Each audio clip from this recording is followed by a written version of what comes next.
Good morning, friends. Thank you for joining me at Ignite Your Wow. Today, I have a very special guest, and I can't wait to introduce him to you. We had a little bit of technical difficulty, so that's why we're running just a little bit late today. First of all, I'd like to remind you that if you enjoy the topic today, please share it with your friends. And if you could let me know who's watching, let me know in the comments and where you're coming from. And the other thing is, if you have questions for my guest, be sure to put them in the comments and then we can ask him on your behalf. Today's show is sponsored by Blue Sky Video Productions. Bruce Himmelblau is the producer of my show. He's amazing and makes this very easy for me. He's a YouTube strategist. And if you're looking for if you want to put on a live stream yourself, be sure to contact him. He can send you definitely in the right direction.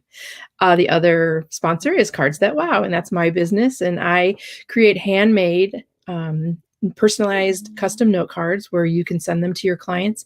And when they open up that envelope, they actually say, wow. So I'm going to bring Bruce on because I'll see if he has a tip for us today. Hi. So I always come on this side because I guess as a producer, oh, there you go. You've got the prime spot now.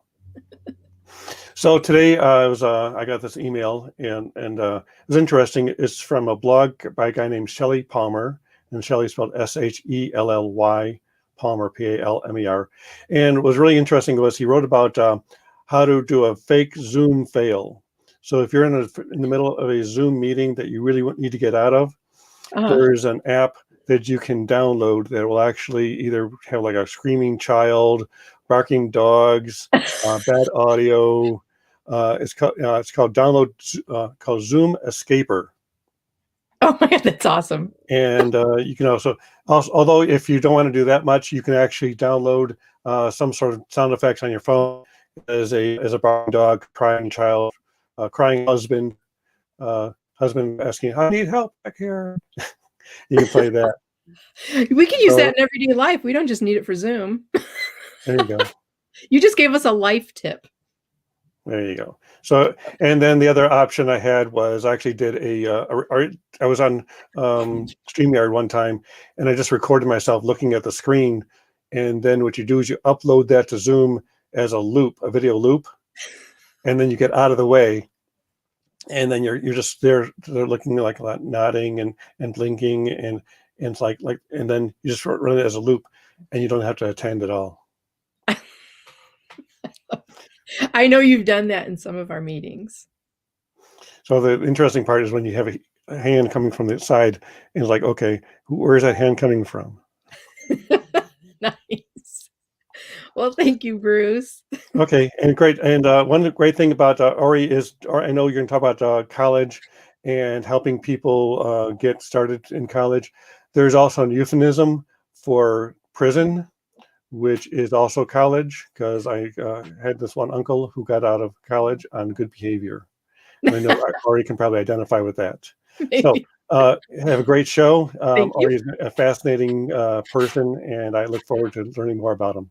I know it's going to be great. Ori Spado is my next guest, and he's written this amazing book called The Accidental Gangster, and I couldn't put it down. And I don't usually have trouble putting books down.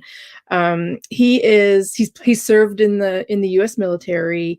He's notorious for being a person that takes care of things, we'll say.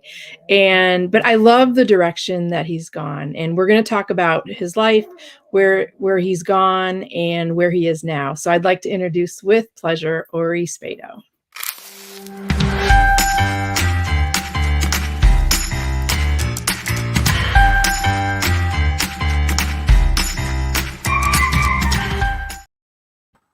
Do you love that music, Ori?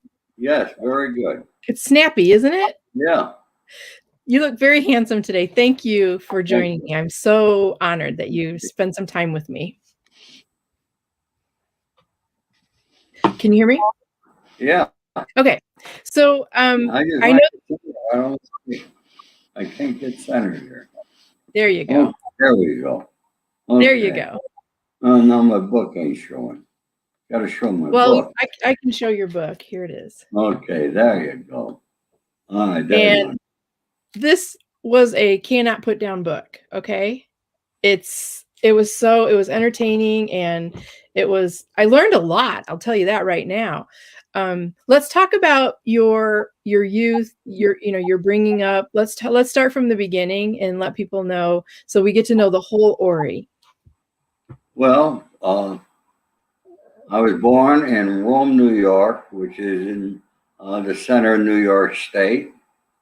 It was a small town. At that time, it was about 44,000 people. We lived in downtown Rome, duplex home where me, my mom, dad, my two brothers, and three sisters lived. On the other side lived my grandparents and my uncles, which, by the way, all of my uncles also served in the service.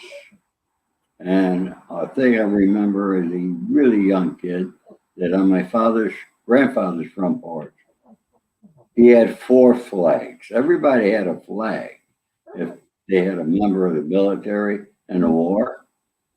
My grandfather had 4. Wow. And thank God they all came back. I had a good childhood. No complaint. A loving mother and father. I was just different than most, I guess, from the family. For me, it was normal, but I was always in trouble as a kid. But anyways, I ended up graduating from Rome Free Academy, and I joined the Army at the age of 18. Was stationed at Schofield Barracks in the 25th Infantry Division, which was the first division to move out to Vietnam. And after the military, I ended up going back to Rome, New York. After a few jobs, I ended up in the insurance business with the Prudential Insurance Company. And I can't explain it, but I loved it. A lot of people can't sell insurance. I was just a natural for it, and I became very successful. But I think one of the reasons would be also is I'm not afraid of working. Hours don't mean nothing to me. I'm not an 8-hour guy, 40-hour-a-week type of guy. I'm a commissioned salesman, and I was making serious money in the 60s and 70s, and I was a member of the $1 Million Roundtable with the Prudential. Wow. Eventually, I ended up owning my own insurance agency, the Ori Agency, where I serviced just automobile dealers and credit life and accident health on the financing of loans. And from there, I developed a system, and I'm known as the pioneer in that business of where I would teach an automobile dealer how to sell a car at cost and still make $2,000. And that was back in the 60s and 70s, So there was a lot of money. I created the finance manager, taught dealer, salesman, how to increase the finance more people instead of having people go to the credit union or their own bank, because there's big money in the financing now. And I did very well. I was doing several millions of dollars a year. And then I came up with an idea of how to go national. I needed $12 million. And by then I had met Dino De Laurentiis, the famed independent film producer, did King Kong, countless of other movies. And he just had a knack of raising money. And I remember flying out here, meeting with him, Ralph Sherpy. And I brought him to downtown LA Motor, where I was able to demonstrate exactly what I was doing. Dino was going to raise $12 million. And if that would have developed, and there's no question about it, I'd be a billionaire today, no question.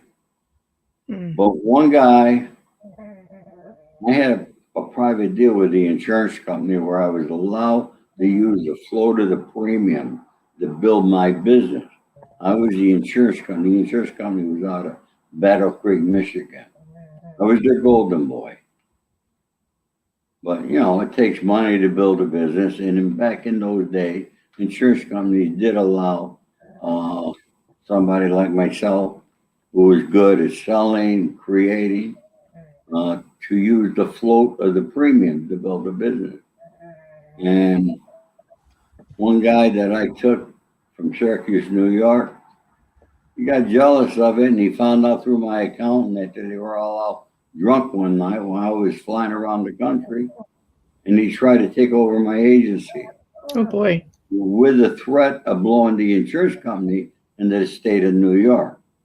Now, what most people don't know is New York is one of the most difficult states for insurance companies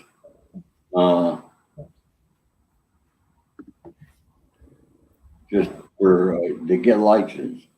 Well, anyway, that eventually became my first federal indictment, and I got 5 years probation, a fine, and I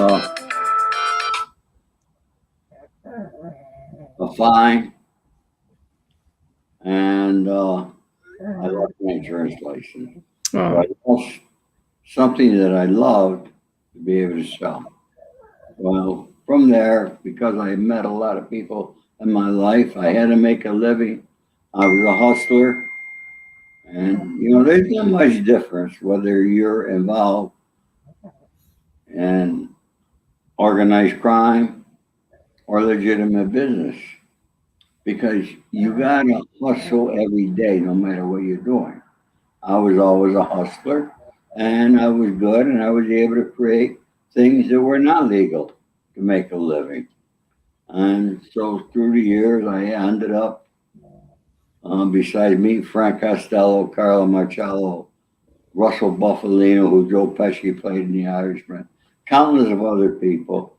But the one guy I became friends with for over 40 years was the famed underboss of the Colombo crime family, Sonny Francesi, who just passed away last year at the age of 103.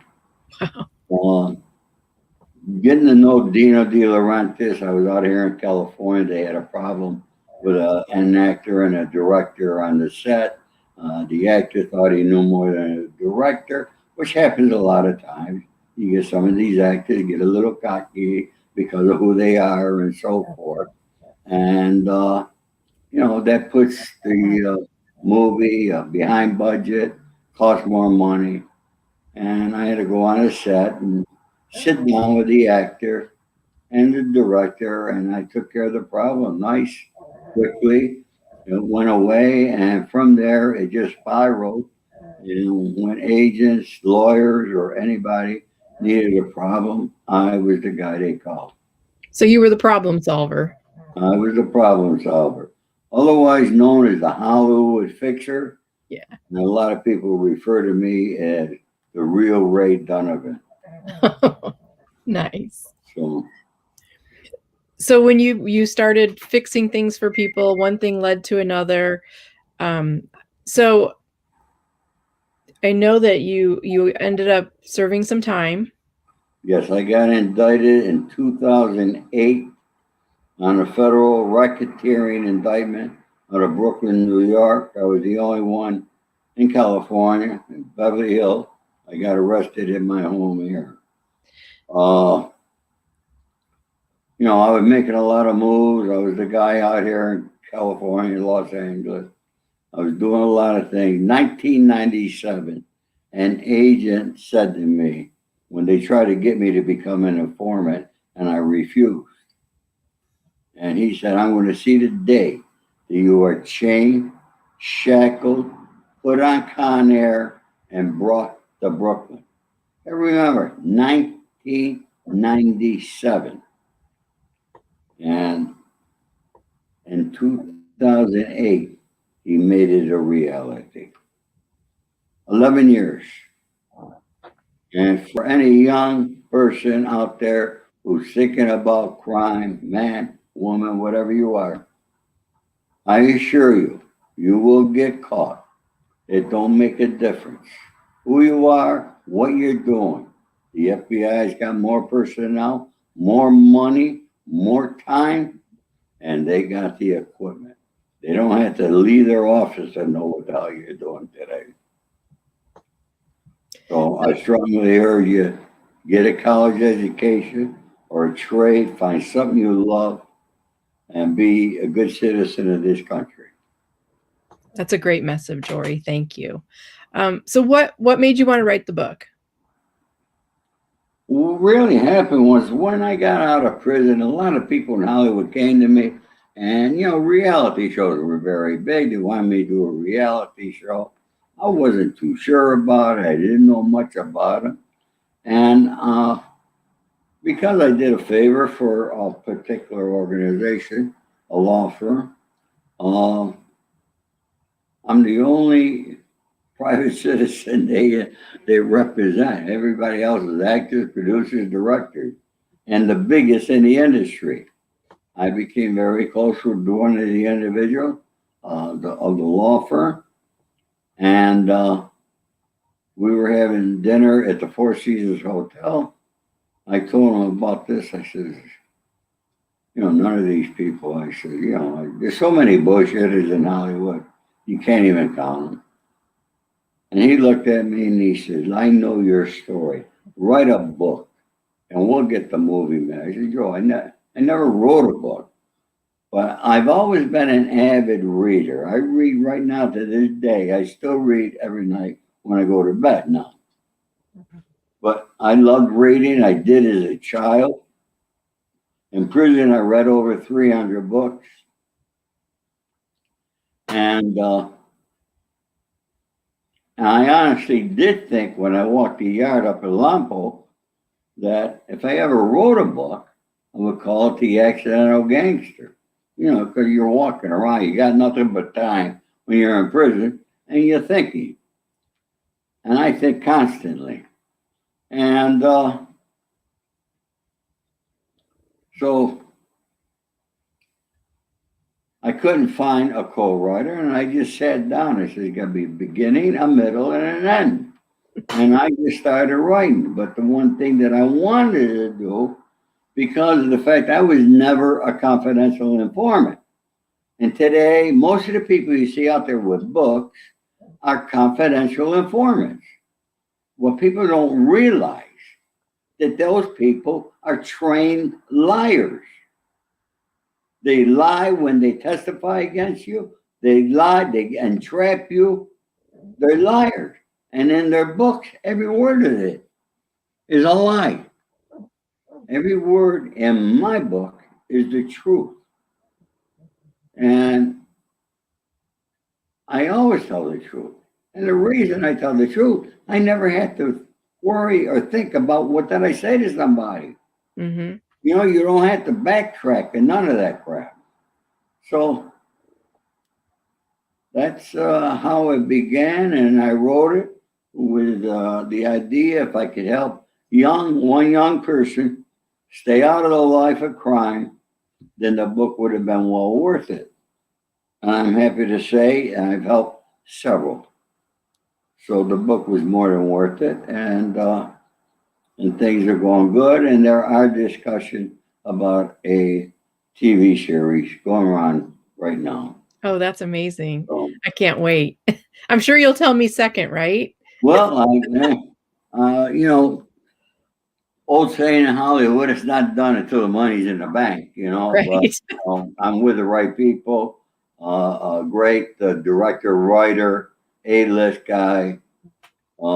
Actually, there's two directors I'm working with, plus my son. And we had a Zoom call last week. We'll have another one next week. We're just coming up with the creative process of how he's going to write it. And my son came out with a great idea. It's not going to be exactly like the book, which most TV shows are not. Mm-hmm. And we're going to have the female lead. It's going to be a big female lead in there. No, don't tell him. Don't tell him that it's me. Okay, so I'm not going to tell. but it's going to be good. It goes along, but we look for a network or somebody to, it costs a lot of money to. It costs $75 million a show, probably. Yeah. It's a lot of money. So is it going to be based on like true life things, or is it going to be? It's going to be based upon my life, primarily based in Hollywood, and in the 90s. Okay. And a lot about the Accidental Gangster, Hollywood Fixture, and different things that I was running around Los Angeles doing. How I evaded the FBI and the Gangster Squad, which is the Los Angeles Police Organized Crime Unit. And just things that, being on the street, and you got to be sharp no matter what you're doing today. Mm-hmm. But I was always blessed with that there. And I knew I'd being followed, and I just had my way of dodging them and losing them. So, but not all the time do you do that, but most of the time I do. So do you want to talk about some like famous people that you get to sit with? I think Dean Martin, was that one? Dean Martin was a great guy. I love Dean. Nice guy. Frank Sinatra. I can go on and on. There's a lot of them. Just name a couple more. Name a couple more, because I'm like fascinated. I named some in my book. Yeah. I do not name a lot of people. Just, I like to keep things quiet and not stir up nothing. I've done a lot of favors, big action, movie, film guy that I got $2 million for him. That was being held up. I don't like that guy. But well, if he's mean, I wouldn't like him either. Yeah, he's costing me money. And I did date some famous actresses also. Oh, really? Can you share? No. Oh, top secret stuff, huh? Yeah, well, they're still alive. You know what I mean? Oh, okay. So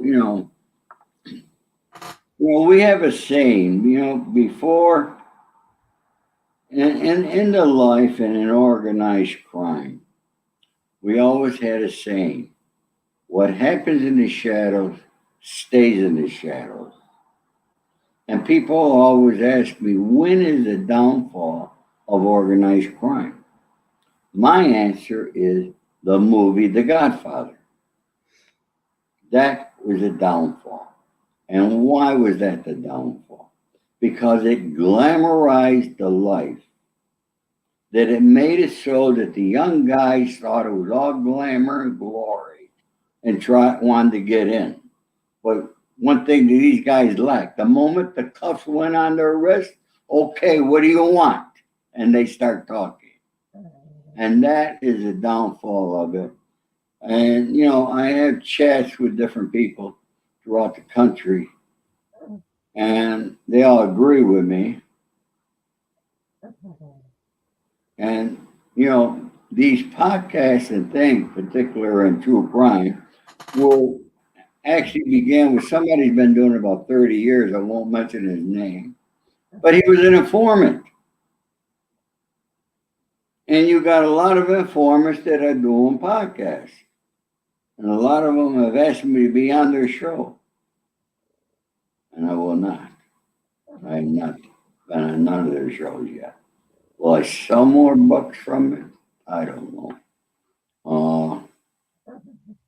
So what is it that they want that you don't want? Do you just want to not have to argue and dispel myths? Is that why you're not wanting to be on those shows? Because would that be an opportunity to voice the truth?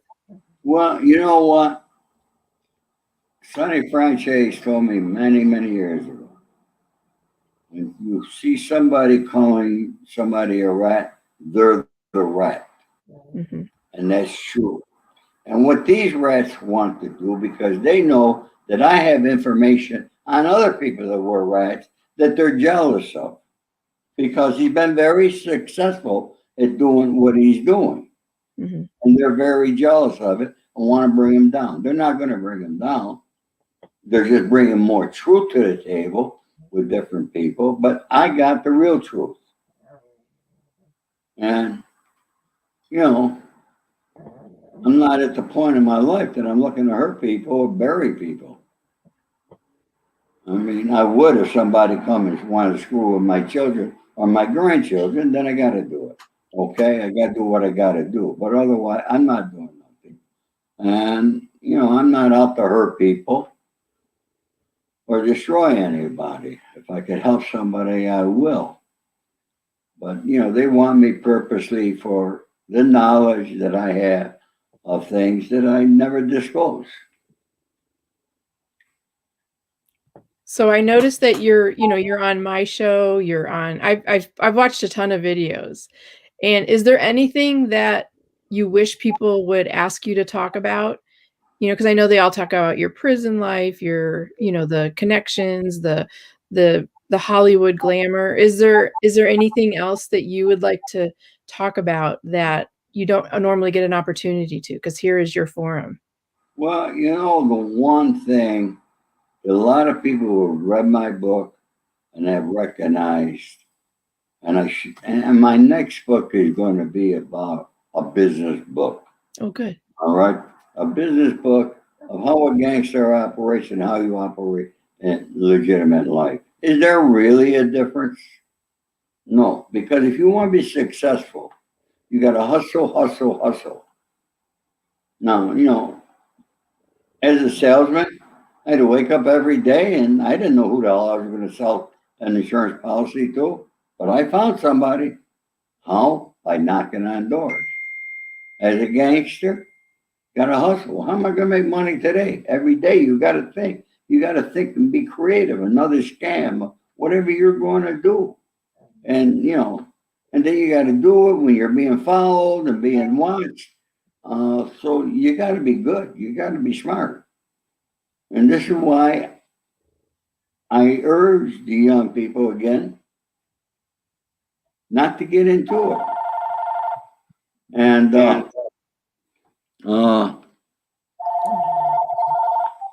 I'm in the middle of an interview. I'll call you back. So, yeah, that's my phone rings constantly, both of them. A lot of people DM me, and I try to help them out. I try to help everybody out. I'm very accessible to people. You are. I mean, you've made yourself available to me. Yeah. Somebody said I should have named the book The Accessible Gangster. Maybe that's a third book. It was not a bad idea. That means you're at the pinnacle of your customer service experience. Right. You know, I noticed that you had a picture up, and you know, one of my best mate through the years, my best friend was Joey Pyle, the boss of London. And if you go a little higher, you'll see his picture. Okay, there's me and Joey over there. Before he passed away, he was in a wheelchair. He had ALS, otherwise known as the Lou Gehrig disease.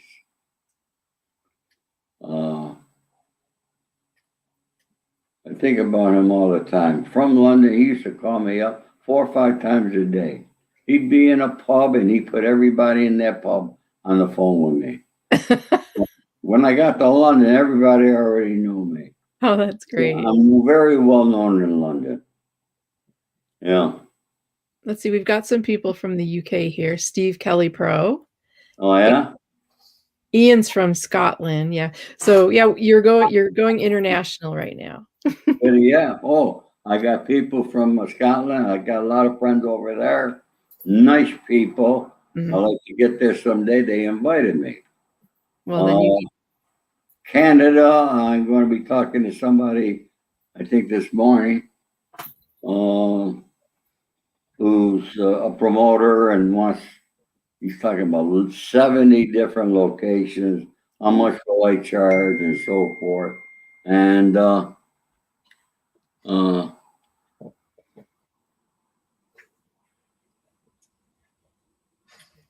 so we're putting that together, hopefully. well, it sounds like you got a lot of things going on.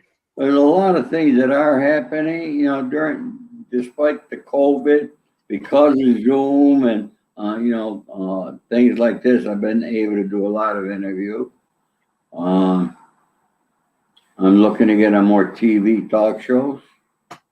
And I'd like to ask everybody out there, I have found out my experience on these interviews does not sell books. People want to hear me, but they don't want to buy the book, and I want to know why.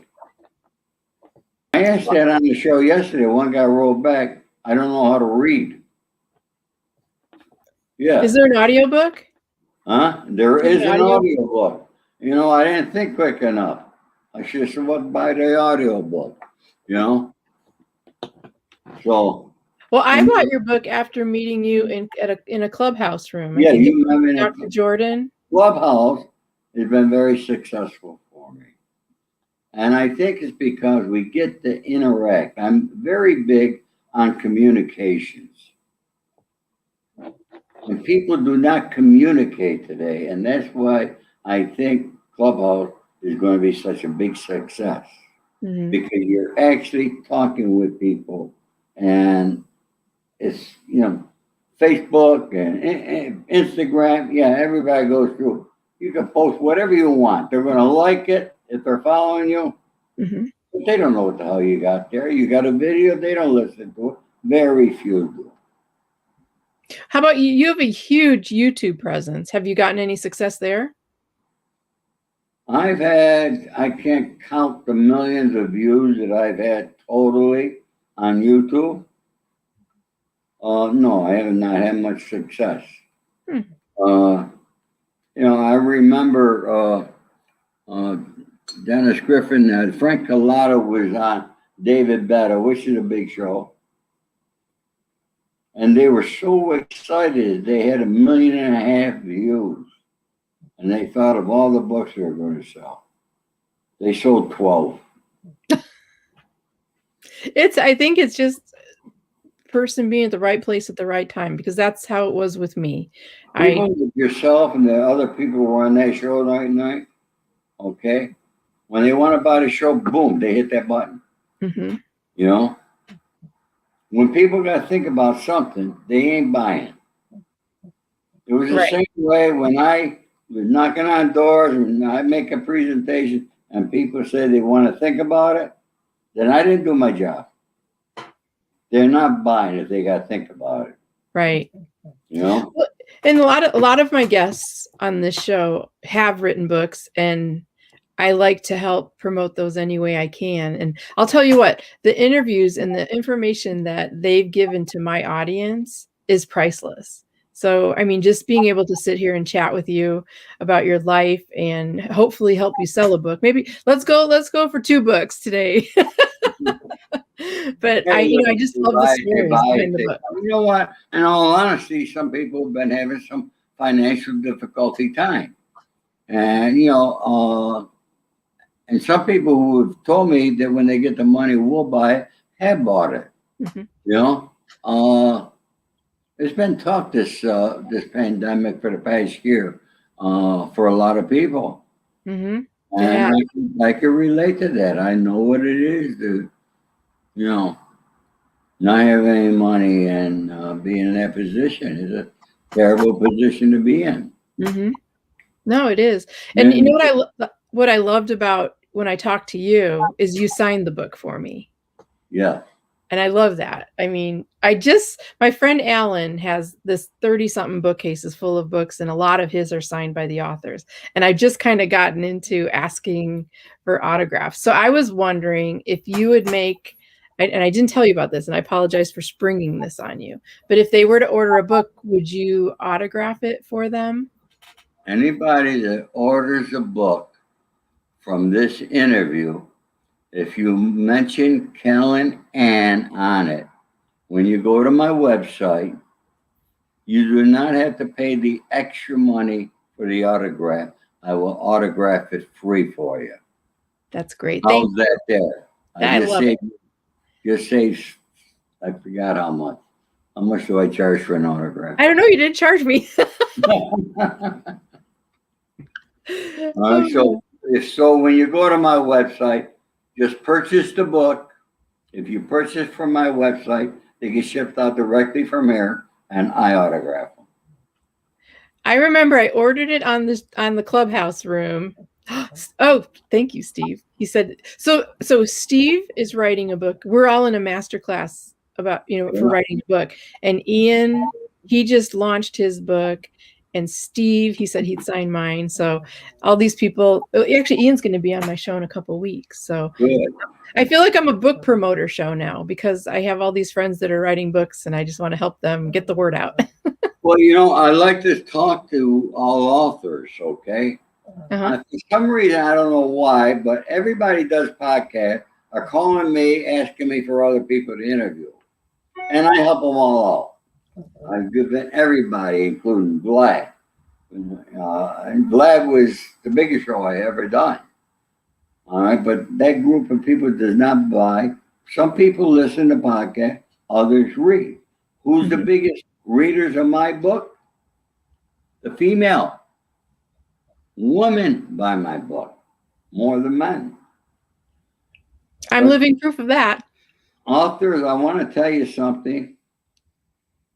I also own half of a publishing company, Coastal West Press, here in Los Angeles.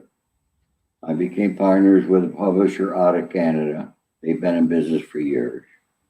And we opened up here.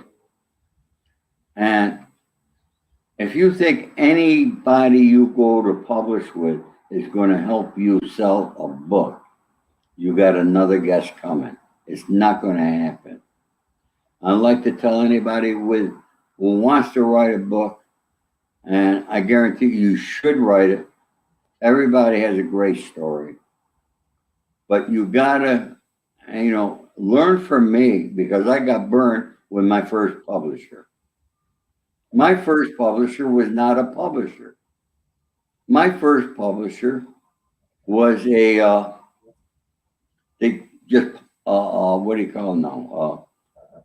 People think because they publish through Amazon and pay all those fees with Amazon, okay, that they control everything. No, you control nothing. You give your rights to them. Now you're going to give your rights to any publishing company.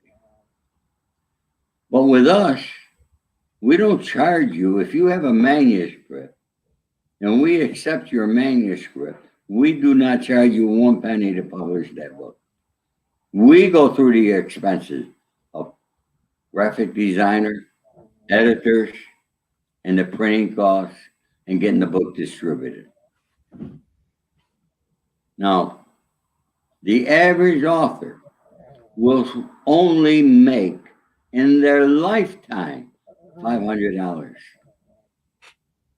They will only sell an average of 250 books. That's it. That's it, folks. So you got to realize if you're going to write a book, unless you're one of these people, last night I watched CNN, Don Lemon's got a book out. So they got it on CNN every news because he's Don Lemon, okay? Barack Obama writes a book. He's got millions sold before it comes out. This does not happen with us regular folks. We don't have that. Now, I have a goal of selling between 50 and 75,000 books. That's my goal. But if you check my social media, you're going to see how hard I'm working to do it. And if you don't have a presence in social media, you're not going to do it. Because whether you sell a book on a podcast or not, is not the most important thing. The important thing is what it's doing for you and building up your Google and getting you better known. So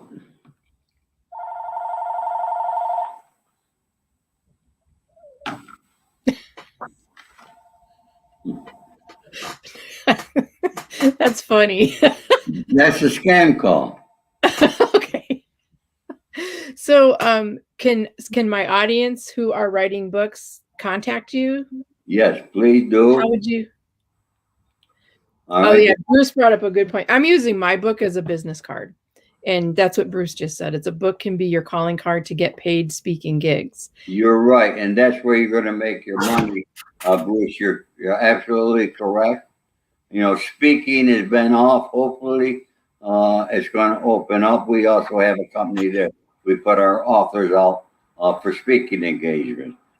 So if you don't charge anything, how do you make the money? Huh? If you don't charge to publish and distribute the book, We know to sell X number of books that we'll break even, or we hope, because we also have a speaking company through my partner Paul in Canada. Mhm. Okay, to put our authors out there, getting them speaking engagements. Mhm. All right. But how do you get compensated though? Because you're not doing this for free, right? Speaking engagements. So you book the speaking engagement for that writer or that author, and they pay you instead of the author, or how does that work? Or do you get a portion of We get a speaking engagement. We get a percentage of that. Okay. Yeah. Fair enough. Oh, Steve. All right. Actually, my business card doesn't fit in people's wallet either because I painted it on a canvas. I didn't understand that question. I said I'm using my book as a business card, and so Steve said it's hard to fit the book in his wallet. You got to get a backpack, Steve. Walk around with your backpack. Get a backpack; it'll work. So I can't wait to next time I'm in town. I'm going to hang out with you because I think it'd be so fun. All right, I'm looking forward to it. So do you have anything else you want to tell the audience? I mean, you shared a lot of great things, your life, your book, your publishing company. I appreciate you being here. But is there anything final you'd like to say to my listeners or my viewers? I'd like to tell everybody, think positive. And I have a saying, you meet somebody, say hello to them. Let's make this world a better place. Let's not count on those freaking morons in Washington, D.C., because they ain't going to do a damn thing for you. Don't even think. You think this $1,400 we might get or might not get is going to do, all right? Think about other countries that Canada has been giving their people $500 a week since the beginning. We're supposed to be the greatest nation on earth, and they're making a big deal giving us $1,200, $600, whatever we got. Okay? Folks, don't watch the news. Think positive and be friendly to everybody, and let's all join together to make this world a better place, because it's up to us. It's not up to those morons in Washington. And I hope you all watch and see. All right, I'm calling you a moron because you are. You do not care about the people of the country. All right, and anybody thinks that those people that you vote in office are taking that job for the $175,000 a year they get, that's nothing compared to what they really get. Oh, I know. Okay, so you got to understand, follow the money. You will find out. All these bills are packed with fat or lard, whatever you want to call it. If only they'd be as honest as you, right? There's no honesty in Washington. So why do you think the rest of the people are going to become thieves and con men? Okay, can you blame them? Because you got the leaders of our country who are thieves and con men. And who's the biggest idiot? The people who vote them in there. Oh, Ori, thank you so much for your time. In there. Thank you so much for your time today. I really appreciate it. I love getting to know you better and God better. bless everybody. You all have a great day. Thank you, Kellen. It's been an honor. Thank Okay. you. And Take everybody, if you enjoyed this interview, please share it. Make sure if you're watching this on the replay, let me know that it's the replay and where you're watching from. And if you guys have questions that you didn't get a chance to ask, Ori, just let me know or contact me. Nobody's asking me questions there. I know. People are listening. Did you see what Steve said? He said it's very interesting interview, great message and life lessons. So you are touching people. Thank you, everywhere Steve. you go. Steve Kelly, pro. God bless you, buddy. All right, everybody, take care. All right, well, thanks, everybody. We'll see you next week. If you do want to buy my book, www.theaccidentalgangster.com. If you don't want to buy my book, go to my website and please subscribe at least. Okay, that don't cost you a penny. Thank you. Okay. All right. And you Thanks, can see everybody. me on YouTube. Go to YouTube and subscribe to my YouTube. All right. I post. I'm not a boring guy. I don't post long stuff there. Okay. My stuff won't be more than 5 or 6 minutes. I'm a little bit different on YouTube than everybody else. Okay. You are. I give you a message, listen to the message, because you don't know how much you can learn from somebody who's lived it. God bless you all. Take care. Thank you, Ori. Thanks, everybody. We'll see you next week.